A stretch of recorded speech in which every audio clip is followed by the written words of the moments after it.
ప్రభు నామమునకు స్తోత్రం కలుగునుగాక. మీ అందరికీ మా హృదయపూర్వక వందనాలు. గడిచిన పునరుత్థాన దినము నుండి పునరుత్థాన దినం వరకు ఆయన కృపలో మనల్ని భద్రపరిచి ఆయన నామమును ధ్యానించడానికి దేవుడిచ్చిన మహాతరుణమును బట్టి ఆయన నామమును ఘనపరుతాం. చిన్న ప్రార్థన చేసుకుందాం. సర్వశక్తియు మిక్కిలి కనికరము కలిగిన మా గొప్ప దేవ, మహోన్నతుడా, మీ పాదమునకు వేల కృతజ్ఞతాస్తుతులు చెల్లించుకుంటున్నాము. తల్లి గర్భమునందు మమ్మను ఏర్పరచిన ఆ క్షణము నుండి క్షణం వరకు నీ కృపలో మమ్మను భద్రపరిచి కాచి కాపాడుతున్న విధానమును బట్టి నీకు స్తోత్రములు చెల్లించుకుంటున్నాము. ఒక్క క్షణమైనా మీరు మమ్మను మర్చిపోయినట్లయితే మేమేమవుతామో తండ్రి. క్షణమైనా మీరు మరువక విడువక ఎడబాయక కాపాడుతున్న విధానమును బట్టి నీకు స్తోత్రములు ప్రభువా. ఇదిగో తండ్రి, సమయంలో నీ వాక్యమును మేము ధ్యానించనై ఉండగా మీరు మాతో మాట్లాడండి ప్రభువా. ఆయన నేను నిజమైన ద్రాక్షవలని, నా తండ్రి వ్యవసాయకుడని ప్రభువు మాకు చెప్పి ఉండగా నాయన మేమును మీ వ్యవసాయంలో పాత్రులమై నీతోటి పనివారముగా ప్రభు నీ పొలములో పని చేయడానికి మమ్మల్ని ఏర్పాటు చేసిన విధానమును బట్టి నీకు స్తోత్రములు చెల్లించుకుంటున్నాం. వ్యవసాయకునికి ఉండవలసిన మెళకువలను మీరు మాకు నేర్పి నాయన ఆ విధముగా మేము మీతో పాటు కొనసాగుటకు కృపను అనుగ్రహించి నాయన నీవు కోరుకున్నట్టు ఉగ్రత నుండి తప్పింపబడి నీ సన్నిధానములో నిన్ను మేము సంధించు భాగ్యమును మాకు అనుగ్రహించుమని వేడుకుంటూ వింటున్న ప్రతి ఒక్కరిని దీవించుమని ఆయన మాట్లాడుతున్న నన్ను నీ సిలువ చోటులో మరుగుపరచి నీ స్వరమును మాకు వినిపింపచేయమని వేడుకుంటూ మహిమా ఘనత ప్రభావాలు మీకు అర్పించుకుంటూ మా ప్రభును ప్రేరక్షకుడైన యేసు నామమున ప్రార్థించి వేడుకుంటున్నాము తండ్రి. ఆమె. ప్రభు నామమునకు స్తోత్రములు కలుగునుగాక. వ్యవసాయకుడు మన ప్రభు చెప్పిన మాట, నేను నిజమైన ద్రాక్షావళిని, నా తండ్రి వ్యవసాయకుడు. ఆయన వ్యవసాయకుడై ఉండి మరి మంచి ద్రాక్ష కాయనట్టుగా ద్రాక్ష పొలమును కాస్తున్నాడు. నిజమైన ద్రాక్షకు, నిజమైన ద్రాక్షవల్లికి ఆయన వ్యవసాయకుడు కనుక వ్యవసాయం అన్నది చాలా ప్రాముఖ్యమైన విషయం. ప్రభువారు ఏదైనా తోటలో ఆదాము హవ్వను సేద్యం నిమిత్తమే పెట్టారు. వారు ప్రభువు నుండి దూరమైన తర్వాత కూడా ఆయన ఏమన్నాడు? వారిని, నీవు భూమిని దున్ని నీ చెమట ఓడ్చి నువ్వు కష్టపడి పంటను పండిస్తావు, అయినా ఈ భూమి కచ్చ తుప్పలు ముళ్ళ పొదలను ఇస్తుంది, శాపగ్రస్తమైంది కదా. కనుక నీ చెమట కార్చి నీవు దాని నుండి ఆ గచ్చ పొదలను ముళ్ళ తుప్పల నుండి నీ పంటను కాపాడి పండించి నీ కుటుంబమును పోషించమని చెప్పాడు. ఈ రోజుల్లో కూడా రైతు అన్నదాత, దేశమునకు అన్నదాత. ఎంత డబ్బు సంపాదించినా అన్నం కావాలి, భోజనం కావాలి. భోజనం కావాలంటే రైతు కావాలి. ఎందుకనంటే మనం కష్టపడేది సంపాదించి అంత భోజనం కోసమే. ఏమి సంపాదించినా అన్నం కొరకే. కాబట్టి రైతు చాలా ప్రాముఖ్యమైన వాడు. కనుక మనము ఇక్కడ ప్రభువు కూడా ఆయన తనను తాను వ్యవసాయకునిగా పోల్చుకుంటున్నాడు. మరి ఆయన ఉపమాన రీతిగా కూడా రైతులను గురించి మాట్లాడిన సంగతులు అనేక ఉన్నాయి. మనం దేవుని గ్రంథములో మత్తయి సువార్త 13వ అధ్యాయము 3వ వచనములో చూస్తే ప్రభు అక్కడ ఒక ఉపమానం చెప్తున్నాడు. ప్రభు అనేక ఉపమానాలు చెప్పాడు. ఆ ఉపమానంలో ఇదొక ఉపమానము. మనము చూసినట్టయితే 3వ వచనము 13వ అధ్యాయము 3వ వచనములో ఆయన వారిని చూచి అనేక సంగతులు ఉపమాన రీతిగా చెప్పెను. ఎట్లనగా, ఇదిగో విత్తువాడు విత్తుటకు బయలువెళ్ళెను. వాడు విత్తుచుండగా కొన్ని విత్తనములు త్రోవ ప్రక్కను పడెను. పక్షులు వచ్చి వాటిని మినిగివేశాను. కొన్ని చాలా మన్ను లేని రాతి నేలను పడెను. అక్కడ మన్ను లోతుగా ఉండనందున అవి వెంటనే మొలిచెను. కానీ సూర్యుడు ఉదయించినప్పుడు అవి మాడి వేరులేనందున ఎండిపోయాను. కొన్ని ముండ్ల పొదలలో పడెను, ముండ్ల పొదలు ఎదిగి వాటిని అణచివేశాను. కొన్ని మంచి నేలను పడి ఒకటి 100 ఒకటి 60 ఒకటి 30 ఫలించాను. చెవులు గలవాడు వినుగాక అన్నాడు. ఇక్కడ మనం చూసినట్లయితే రైతు వచ్చాడు, మరి విత్తనాలు చల్లాడు. కొన్ని త్రోవ ప్రక్కన పడ్డాయి, పక్షులు మింగేసినాయి. కొన్ని రాతి నేలను పడ్డాయి, మొలిచింది కానీ వేరు లేక ఎండ రాగానే ఎండిపోయింది. కొన్ని ముళ్ళ పొదల్లో పడ్డాయి, ముళ్ళ పొదలు వేదికి వాటిని అణిచివేసి. మంచి నేలలో పడింది మాత్రం 100 60 30 ఫలించినాయి కదా అని అంతవరకు. కానీ ప్రభు ఇక్కడ చెప్పిన మాట, చెవులు గలవాడు వినుగాక. ఆత్మీయ చెవులతో దీని యొక్క అర్థమేమిటో మనం తెలుసుకోవాల్సిన అవసరం ఎంతైనా ఉంది. మరి చాలామంది మా సేవను 100 60 30 ఆశీర్వదించు అంటారు. కానీ ఏ రైతైనా తను విత్తిన విత్తనాలు కొన్ని అటు ఇటు పోయి కొన్ని ఫలిస్తే చాలు అనుకునేవాడు ఉన్నాడా? ఏ రైతు అలా అనుకోడు. తను విత్తిన ప్రతి విత్తనం ఫలించాలనే కోరుకుంటాడు.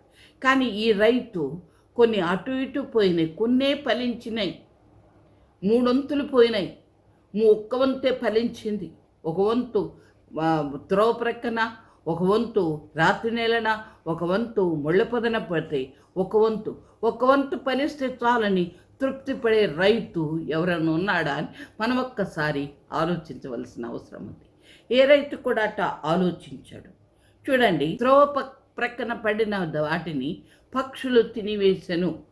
ఈ యొక్క రైతు విత్తనమును ప్రభు ఎందుకు చెప్పాడంటే సువార్తను ప్రకటించు విధానమునకు చెప్పాడు. సువార్త ప్రకటించువాడు సువార్త ప్రకటిస్తుండగా కొన్ని త్రోవ ప్రక్కన పడగా పక్షులు దాన్ని తినివేశను. అంటే సైతాను ఆ యొక్క సువార్తను ఆ వింటున్న వారి హృదయంలో పోకుండగానే దానిని వాడు ప్రక్కత్రోవకు తీసివేస్తున్నాడు అని అర్థం. మరి అలాగే మనము చూసినట్లయితే కొన్ని ఎక్కడ పడుతున్నాయంట, బండ మట్టి లేని చోట అక్కడ పడింది. అది ఏమవుతుంది, అవి మొలకెత్తినప్పుడు సూర్యుడు రాగానే ఎండిపోయిందంటే మట్టి లేనందున అక్కడ వేరు ప్రాకలేదన్నమాట. కాబట్టి ఎండిపోయింది. అంటే ఏంటి, రాతి నేల అంటే రాతి వంటి హృదయం. వాక్యం విన్నప్పుడు అంగీకరించి ఏదైనా చిన్న శ్రమలు వచ్చినప్పుడు, చిన్న ఆటంకములు వచ్చినప్పుడు వెనకకు తొలగిపోవారు. మూడవది గచ్చ తుప్పలు, ముళ్ళ పొదలు, అనేక విధములైన ఐహిక విచారములు, ధనమోసములు ఇటువంటి ఉన్నప్పుడు వాక్యం అంగీకరిస్తారు. కానీ ఈ లోక కార్యములు అడ్డం వచ్చినప్పుడు, లోక సాంప్రదాయాలు, డబ్బులు ఇవన్నీ వచ్చినప్పుడు ఆ యొక్క గచ్చ తొప్పుల, ముళ్ళ పొదల వంటి ఆ యొక్క సమస్యల చేత వాక్యాన్ని నిర్లక్ష్యము చేసేవారు. మూడవదిగా మంచి నేలనంటే అన్ని ఇవి ఏవీ లేకుండా సంసిద్ధపడిన వారని అర్థంగా మనము చూస్తున్నాం. అయితే ఈ విషయాలు మనకు దేవుని గ్రంథంలో 18వ వచనం నుండి 13వ అధ్యాయం 18వ వచనం నుండి విశదీకరించి ఉన్నాడు. కానీ మంచి రైతు ఏ విధంగా సేద్యం చేస్తాడు అన్నది మనం తెలుసుకోవలసిన అవసరం ఉంది. రైతు ముందుగానే సిద్ధపడతాడు. వర్షాలు తొలకరి వర్షం ఎప్పుడు, కడవరి వర్షం ఎప్పుడు అన్నది అతనికి తెలుసు. తొలకరి వర్షానికి ముందుగానే అతను తన పొలాన్ని సిద్ధపరుస్తాడు. ఎలా సిద్ధపరుస్తాడు?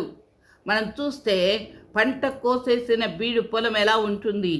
ఖాళీగా ఉంటుంది, కంచె ఉండదు. ఆ పొలము ఎండిపోయి ఉంటుంది. పశువులు మేపేవారైతేనేమి, మరి ఆడుకునే పిల్లలైతేనేమి, మరి అటు ఇటు వెళ్ళేవాళ్ళు మరి దగ్గర దారిగా అడ్డదారిగా ఆ పొలంలో పడి అటు ఇటు నడుస్తూ ఉంటారు. ఆ విధంగా నడిచినప్పుడు ఆ పొలంలో కాలిబాటలు ఏర్పడి ఉంటాయి. ఆ కాలిబాటలో మరి మంచుకు కానీ దేనికైనా కానీ గడ్డి మొలిచిన ఆ మనుషును నడిచే ఆ బాటలో గడ్డి మొలవదు. తెల్లగా అది గట్టి పడిపోయి ఆ స్థలము బాటలాగా మనకు కనబడుతూనే ఉంటుంది అడ్డదిడ్డాలుగా. అలా అలాంటి ఆ పొలమును ఆయన తొలకరికి ముందుగా వస్తాడు. వచ్చి ఏం చేస్తాడు? గచ్చ తుప్పలను ముళ్ళ పొదలను కొట్టి పారవేస్తాడు. ఆ తర్వాత రాళ్ళు రప్పలు ఉంటే వాటన్నిటినీ తీసివేస్తాడు. మనుష్యులు ఈ పశువుల కాపర్లు అటు ఇటు నడిచి గట్టిపడిన ఆ బాటలను వాటిని కూడా ఒక్కసారి దున్నుతాడు. దున్ని మట్టిని పెకలిస్తాడు. ఎందుకని? రేపు వచ్చే వర్షంలో ఒక్క నీరు కూడా వృధాగా పోకుండగా అలా దున్ని పదును చేసిన ఆ భూమి ఆ నీటిని పీల్చుకోవాలి. భూమి మెత్తనపడాలి. అందుకొరకు ఆయన ఆ విధంగా జాగ్రత్త పడతాడు. ఆ తర్వాత వర్షం రాగానే దుక్కి దున్నుతారు, దమ్ములు చేస్తారు. ఎన్నో పద్ధతులు వాళ్ళకుంటాయి. అన్ని పద్ధతుల ద్వారా ఆ భూమిని ఎంతో పక్వంగా వారు పంట పండించడానికి ఏ ఆటంకము లేకుండా చక్కగా విత్తుతున్న ప్రతి విత్తనం పండునట్లుగా ఆ పొలమును సిద్ధపరుస్తాడు. అంత మాత్రమే కాదు, పశువులు వచ్చి తినకుండా చుట్టూ కంచె వేస్తాడు. కంచె వేసి దాన్ని జాగ్రత్త చేస్తాడు. జాగ్రత్త చేసి ఆ తరువాత ఆ పొలములో విత్తనములు విత్తడానికి ఆ రైతు సిద్ధపడతాడు. అది రైతు యొక్క లక్షణం. ఇక్కడ చూస్తే చెవి గలవాడు వినుగాక. నువ్వు మంచి రైతుగా, మంచి వ్యవసాయకునిగా నువ్వు పొలము దున్ని పంట వేయాలని ఆయన చెప్తున్నాడు. అయితే నువ్వు ఎలా దున్నుతున్నావు? నువ్వు నిర్లక్ష్యంగా నీ పొలం ఎలా ఉందో నువ్వు చూసుకోవట్లా. నీ పొలంలో గచ్చ తుప్పలు ముళ్ళ పొదలు ఉన్నాయా నువ్వు చూసుకోవట్లేదు.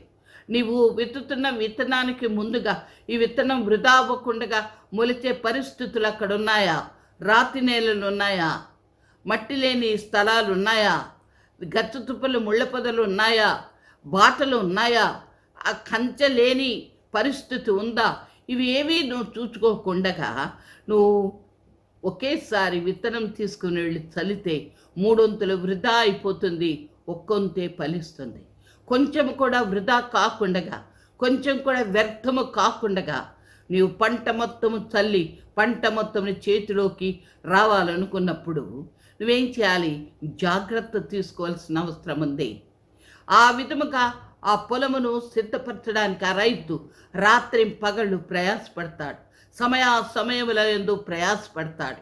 అర్ధరాత్రి అయినా సరే వర్షం వస్తుందంటే ఆయన పొలం దగ్గరికి వెళ్తాడు.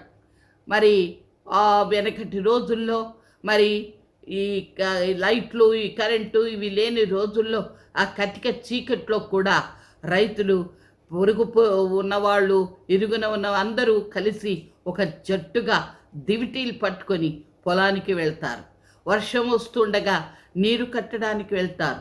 పంట కాలువలు వదిలినప్పుడు ఆ సమయం చూసి, అదను చూసి పొలములో నీరు కట్టుకోవడానికి వెళ్తారు. అలాగే వర్షం ఎక్కువైనప్పుడు పొలంలో అధికంగా నీళ్ళు నిలబడే పంట నాశనము కాకుండా ఆ అధికమైన నీరు తోడి వేసుకోవడానికి వెళుతూ ఉంటారు. అలాగే జాగ్రత్త తీసుకుంటుంటారు. అతను నిద్రపోడు. ఆయన నిద్రను మేలుకొని ఎప్పుడూ అతని ధ్యానమంతా తన పొలము మీదుగానే ఉంటుంది. ఇక్కడ ఒక మాట మనం చూస్తాము. 11వ అధ్యాయము 24వ వచనములో మనం చూస్తే, ఆయన మరి ఒక ఉపమానము వారితో చెప్పెను. ఏమనగా, పరలోక రాజ్యము తన పొలములో మంచి విత్తనములు విత్తిన యొక్క మనుష్యుని పోలి ఉన్నది. మనుష్యుడు నిద్రించుతుండగా అతని శత్రువు వచ్చి గోధుమల మధ్య గురుగులు విత్తిపోయాను. ఇక్కడ మంచి వ్యవసాయకుడు ఇక్కడేం చేశాడంట? పరలోక రాజ్యమును ఆయన పొలముతో పోలుస్తున్నాడు. ఇతను మంచి విత్తనములు విత్తి పోయి నిద్రిస్తున్నాడు. విత్తనములు మంచివే, పొలములో విత్తాడు, పోయి నిద్రిస్తున్నాడు. నిద్రిస్తుండగా శత్రువు వచ్చి ఆ యొక్క గోధుమల మధ్య గురుగులను విత్తిపోయాడు అంటున్నాడు ప్రభు. అంటే ఏంటి? నువ్వు విత్తనం విత్తి పోయి నిద్రించడానికి లేదు. శత్రువు వచ్చి ఏం చేస్తాడో, నీ పొలము పండకుండగా నీకు నష్టము కలిగే ప్రయత్నం చేస్తాడు. కాబట్టి నువ్వు జాగ్రత్తగా పొలమును కాపాడుకొనవలసిన అవసరత ఎంతైనా ఉంది. కనుకనే మరి మంచి పొలము చెవి గలవాడు వినును కాక అంటే ఇందున్న ఆజ్ఞార్థం తెలుసుకొనవలసిన అవసరం ఉంది. దేవుడు మనల్ని తన తోటి జత పని వారిగా, తన పొలములో పనిచేయ జత పని వారిగా చెప్పాడు. ఆయన మంచి వ్యవసాయకుడు.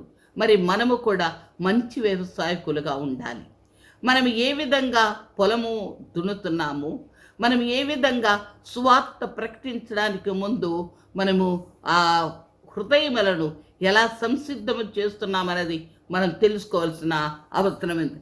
యిర్మీయాలో మనం చూసినట్లయితే యిర్మీయా 4వ అధ్యాయము 3వ వచనం మనం ఒకసారి చూద్దాం. యిర్మీయా 4వ అధ్యాయం 3వ వచనం.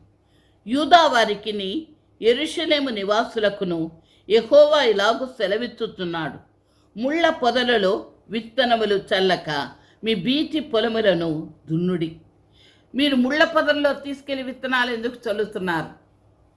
ఇశ్రాయేలీయులారా, యెరూషలేము నివాసులారా, మీకు విత్తనములు చల్లమన్నాను, కానీ మీరు తీసుకెళ్ళి ఎక్కడ చల్లుతున్నారు? ముళ్ళ పొదలలో. ముళ్ళ పొదలలో మీ విత్తనాలు చల్లకండి. మీ బీటి పొలములను దున్నండి. బీడు పారిన పొలమును మొదట దున్నాలి. దున్ని దాన్ని చక్కగా సిద్ధపరచాలి. గనుక ఏం చేయాలి? నువ్వు బీటి పొలము నీకు కనబడినప్పుడు ఆ బీటి పొలమును దున్నాలి. ఏ విధంగా దున్నాలి? ప్రభు దగ్గర నువ్వు మోకరించి ప్రార్థించాలి. ఆత్మలు కావాలి ప్రభువా, విత్తబోయే విత్తనం వ్యర్థము కాకూడదు. వ్యర్థము కాకుండగా అది చక్కగా ఫలించాలి. నాయన, గట్టిగా ఉన్న ఈ రాతి వంటి హృదయములను మాంసపు హృదయముగా మెత్తన చేయాలి. ప్రభా, ఈ గచ్చు తుప్పలు వ్యర్థాలతో నాయన వారి మనస్సులు ఆ విధంగా ఉన్నాయి గనక దాని వైపు నుంచి వారు సత్యం వైపు మరలునట్టుగా సహాయము చేయమని ప్రార్థన చేయవలసిన అవసరం ఎంతైనా ఉంది. నువ్వు అలా కాకుండా బీడు భూములలో, ముళ్ళ పొదలలో నీ విత్తనాలు విత్తితే ఉపయోగము లేదు. వ్యర్థమైన సేవ. అందుకనే కొయ్యకాలు, కర్ర, గడ్డి వంటి సేవ కాదు. విలువ కలిగిన రాళ్ళు, వెండి, బంగారముతో ఈ సేవ చేయి. ఎందుకంటే అగ్ని పరీక్షలో తేలిపోతావు. నీ ఫలమును మొదట పొందాలంటే నీవు ఏం చేయాలి? బీడు భూములను దున్నాలి. హోషేయాలో మనం ఒక మాట చూద్దాం. 10వ అధ్యాయము హోషేయ 12వ వచనము మనం ఒకసారి చూద్దాం. నీతి ఫలము ఫలించున్నట్లు మీరు విత్తనము వేసిన ఎడల ప్రేమ అను కోత మీరు కోయుదురు. యెహోవాను వెతుకుటకు ఇదే సమయము గనక ఆయన ప్రత్యక్షమై మీ మీద నీతి వర్షం కురిపించున్నట్లు ఇదివరకెన్నడూ దున్నని బీడు భూములను దున్నుడి. ఏమంటున్నాడు? నీతి ఫలము ఫలించున్నట్లు మీరు విత్తనం వేయాలి. మీరు ఎట్లా వేయాలి విత్తనం? మీరు విత్తనం వేసేదానికి ఒక క్రమం ఉంది. మన ప్రభువు క్రమము కలిగినవాడు. అక్రమము ఆయనకి ఇష్టము లేదు. మత్తయి సువార్త 7వ అధ్యాయం 15వ వచనం నుండి చెప్తాడు ఆయన. ఆయన ఏమని చెప్తున్నాడంటే, నీవు నీతి ఫలము, ప్రేమ అను ఫలమును కలిగి ఉండాలి. నువ్వు ప్రేమ అన్న ఫలము లేకుండగా నీవు ముళ్ళ పల్లేరుకాయలను, నీవు చేదు ఫలములను ఫలిస్తూ నేను సువార్త సేవ చేస్తున్నానని, ప్రభువా నీ నామము నేను దయ్యములను వెళ్ళగొడితిని, నీ నామమును ప్రవచించి తిని, నీ నామము నేను అది చేశాను ఇది చేశానని చెప్తే ప్రభు అన్నాడు, అక్రమము చేయవారులారా నేను మేము నేరుగను, నా యొద్ద నుండి తొలగిపోడి. ఎందుకనంటే ఆయన ఏమంటున్నాడు? నీతి ఫలము ఫలించున్నట్లు మీరు విత్తనం వేయాలి. మొదట నువ్వు నీతి ఫలం ఫలించినట్టు విత్తనం వేయాలంటే నీవు ముందు నీతిగా మార్చబడాలి. ఆ రోజున పెంతెకోస్తు దినమున పరిశుద్ధాత్ముడు వారికి వాక్శక్తిని ఇవ్వగా వారిని లేచి నిలబడి సువార్తను ప్రకటించగా ఒక్క దినమున 3,000 మంది మరి వారి హృదయములలో గుర్తుబడిన వారై ప్రభు వైపుకు తిప్పబడ్డారు. ఎలాగా? పరిశుద్ధాత్ముడు వారికి వాక్శక్తినియగా, నీతి ఫలము వారి నోటిలో ఉండగా, వారు విత్తిన విత్తనము ఫలించింది. కనుక ఏమంటున్నాడు? నీతి ఫలము వేసినట్ల ఎడల మీరు ప్రేమ అన్న కోత కోస్తారు. ప్రేమ అన్న ఫలము, ఆత్మ ఫలమేమనగా ప్రేమ.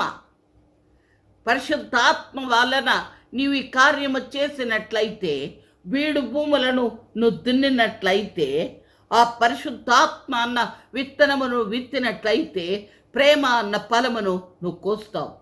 నీ పైన ఆయన ఏమి కురిపిస్తాడంటే, ఆయన ప్రత్యక్షమైనప్పుడు మీ మీద నీతి అను వర్షమును కురిపిస్తాడు. అందుకొరకు మనము సిద్ధపడాలి. కానీ నేను సేవ చేస్తున్నానని నువ్వు చేసినట్లయితే, రేపు ఆ అగ్ని పరీక్షలో కొయ్యకాలు కర్ర గడ్డి వలె కాలిపోయినట్లయితే ఉపయోగమేమిటి? నువ్వు చేస్తున్న పరిచర్య మూడొంతులు వ్యర్థంగా పోతుంది. అది కాదు ప్రభువుకు కావలసింది. 100% అంతా మొత్తం ఆయనకు కావాలి. ఆ విధంగా నువ్వు సేవ చేయవలసిన అవసరం ఉంది. ఆ విధంగా నువ్వు సేవ చేయాలంటే పరిపూర్ణంగా నువ్వు ప్రభువుకు సమర్పించుకునవలసిన అవసరం ఉంది. పరిపూర్ణంగా ఆయన చేతిలో ఒక పనిముట్టుగా మారవలసిన అవసరం ఉంది. నీతి నువ్వు విత్తవలసిన అవసరం ఉంది. ప్రేమ అను ఫలమును నువ్వు కోయవలసిన అవసరం ఉంది. కనుక నువ్వు ఏ విధంగా పరిచర్య చేస్తున్నావు?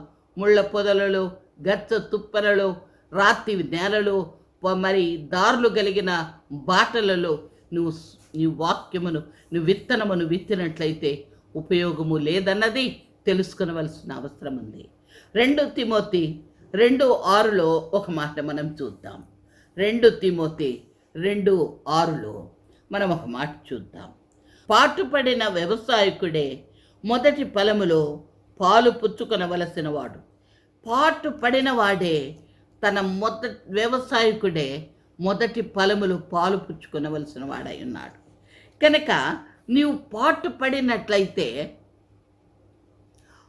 ఆ యొక్క ఫలములో మొదటి ఫలమును నీవే పుచ్చుకుంటావు. కాబట్టి ఆయన చెప్పినట్టుగా ఆయన కొరకు మనం కష్టపడి పరిచర్యను కొనసాగించాల్సిన అవసరం ఉంది. అలా కాకుండా మన స్వకీయ ఆశల నిమిత్తము, మన యొక్క గొప్పతనము నిమిత్తము మనం ఏదో చేస్తున్నాం అనుకుంటూ దిద్దుబాటు లేకుండా, మనము ఎవరిని నొప్పించకూడదని మనము హితబోధకు చెవినివ్వని ఈ కాలములో మనము వారికి అనుకూలముగా మనము బోధను బోధించేసి మేము బోధించేసామని అనుకున్నట్లయితే, మనం ఒక క్రమము శిక్షణ లేకుండగా, దిద్దుబాటు లేకుండగా వాక్యమును అపాత్ర దానముగా మనము వేసినట్లయితే దానివల్ల ఉపయోగము ఏమాత్రము ఉండదు. కనుక ప్రభు అంటున్నాడు, నీవేం చేయాలా? మొట్టమొదటిగా నీతి మందు నువ్వు విత్తనమును విత్తాల్సిన అవసరం ఉంది. బీడు భూములను దున్నవలసిన అవసరం ఉంది.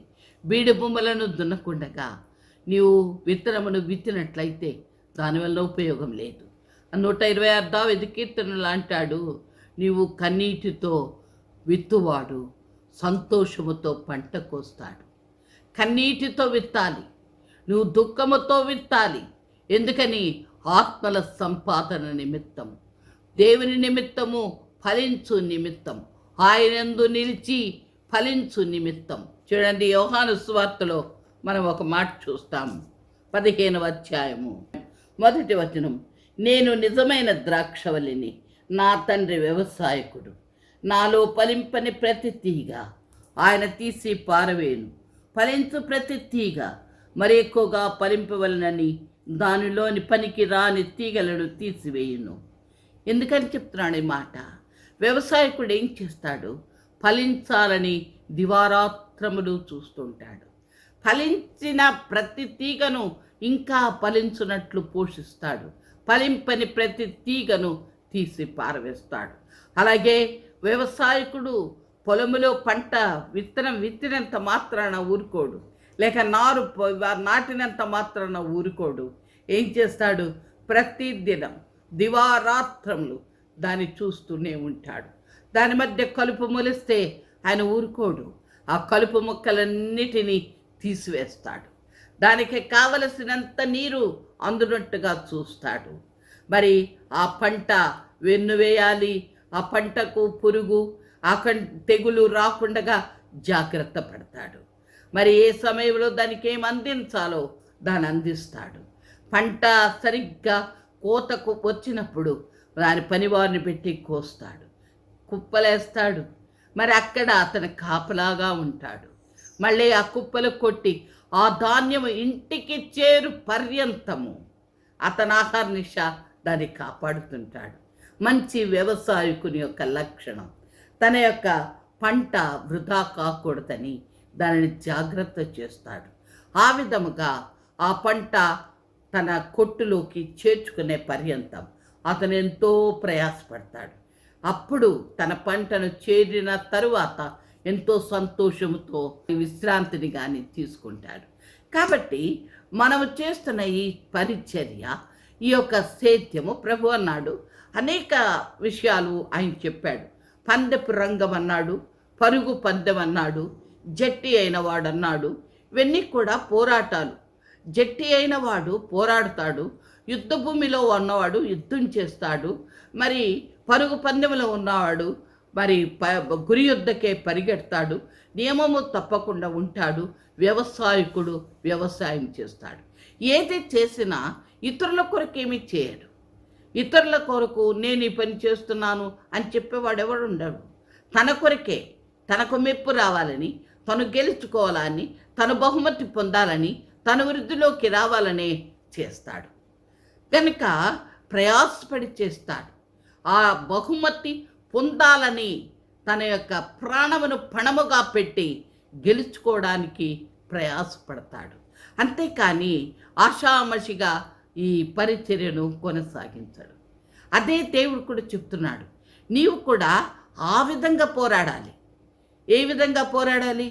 గెలుపు నాదే, గెలిచి తీరాలి, నేను ఓడిపోకూడదు అన్న యొక్క ధ్యేయముతో పోరాడాలి.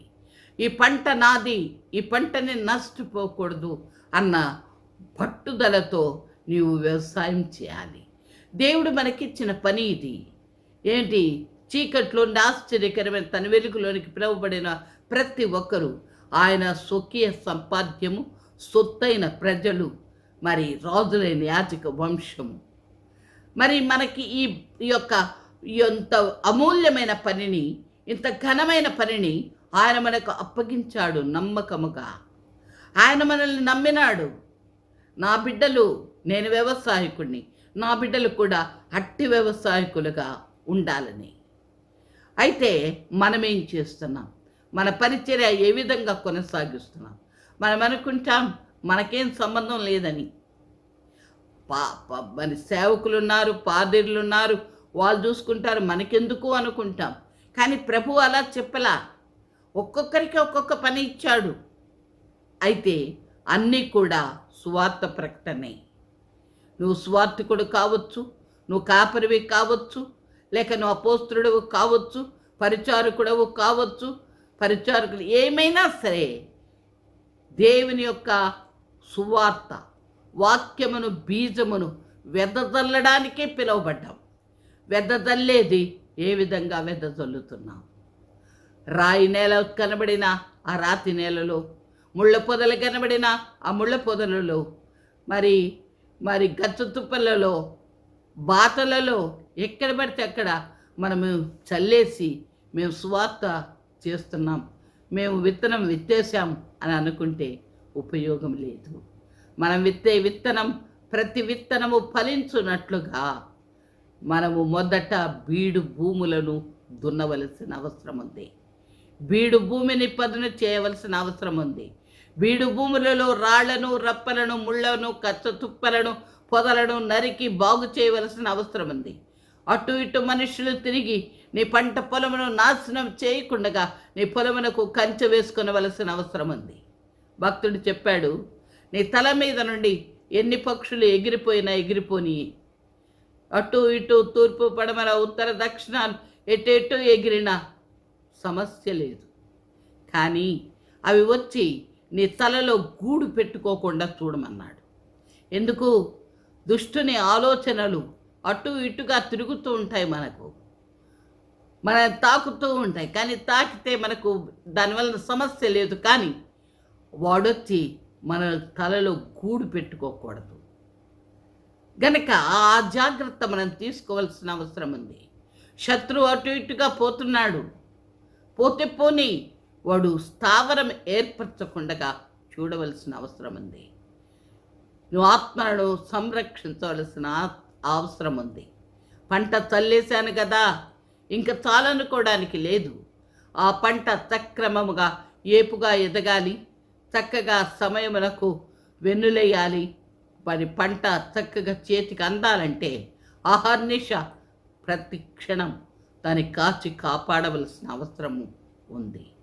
కనుక ఎట్టి బాధ్యత దేవుడు మనకిచ్చి ఉండగా, ఆయన ఉచిత రక్షణ మనకిచ్చి ఆయన బిడ్డలుగా మనల్ని చేసుకొని పరిశుద్ధాత్మను వరమును మనకు దయచేసి, పరిశుద్ధాత్మను మీరు పొందుకున్నారు, పరిశుద్ధాత్ముడు మీకు సర్వశక్తిని ఇస్తాడు, మీరు మిమ్మల్ని సర్వసత్యములోనికి నడిపిస్తాడు. కనుక భూదిగంతముల వరకు మీరు నాకు సాక్షులు అని చెప్పి ఉండగా, ఎందరో నశించిపోతున్నారు, ఎందరో దేవుని ఎరుగకయ్యే నశించిపోతున్నారు. వారిని గురించి దేవుడు మనల్ని లెక్క అడుగుతాడు. అంత మాత్రమే కాదు, మేము ఎరుగుదుమని చెప్పుకుంటేనే సరైన మార్గములో లేక బీడు భూములుగా ఉంటున్నారు. వాక్యము సరిగ్గా అర్థం చేసుకోలేక, గ్రహించలేక ఉంటున్నారు. అట్టి వారి కొరకు మనం ఏం చేస్తున్నాం? దేవుని సన్నిధానములో మోకరించి సహాయము వేడుకుందాం. పరిశుద్ధాత్మ దేవుని యొక్క నడుపుదల ప్రకారము ఆయన మనకు వాక్శక్తినివ్వగా ఈ వాక్యమును సరైన విధానములో విత్తుదాం. బీడు భూములను దున్ని చక్కటి పంటను పండిద్దాం. ప్రతిఫలము మొదట అనుభవించేది వ్యవసాయకుడే. భలా మంచి దాసుడా, దాసురాలా అని ఆయన మనల్ని మెచ్చుకొని విధముగా మనం ఈ వ్యవసాయపు పనిని కొనసాగిద్దాం. మన వినికిడిలో ప్రభు మాటలను దీవించునుగాక. చిన్న ప్రార్థన చేసుకుందాం. మమ్మల్ని మిక్కిలి ప్రేమిస్తున్న మా పరలోకపు తండ్రి, మహోన్నతుడా, నీ పాదమునకు స్తోత్రం. ఈ సమయంలో ప్రభువా, మీరు మాతో మాట్లాడిన విధానమును బట్టి మీకు స్తోత్రం. అవును ప్రభువా, మీరు వ్యవసాయకులు, మీ బిడ్డలమైన మేమును ఈ లోకంలో వ్యవసాయకులం. అనేక బీడు భూములు విస్తారముగా ఉన్నవి ప్రభువా, ఎందరో నశించిపోతున్నారు నిన్నెరుగకే ప్రభు. కనుక మీరు మాకిచ్చిన ఈ ఔన్నత్యమును మేము వృధా చేసుకునకుండగా తండ్రి, విత్తనములను వ్యర్థముగా మేము చల్లకుండగా బీడు భూములను తండ్రి దున్ని నీతి ఫలించునట్లు, ప్రేమను పంటను మేము కోయినట్లు ప్రభువా, సరైన విధానములో ఈ వ్యవసాయమును మేము కొనసాగించడానికి మాకు జ్ఞానం ఇమ్మని వేడుకుంటున్నాము. నీవు చెప్పు మాటలు విను చెవులను మాకు దయచేయండి. దాని ప్రకారము నడుచు హృదయమును మాకు దయచేయండి. నీ నామము ఘనపరచబడినట్లు కృపలో మమ్మల్ని దీవించమని వేడుకుంటున్నాం. మేము విత్తుతున్న ప్రతి ఒక్క విత్తనం ఫలించున్నట్లుగా సహాయము దయచేయమని వేడుకుంటున్నాం.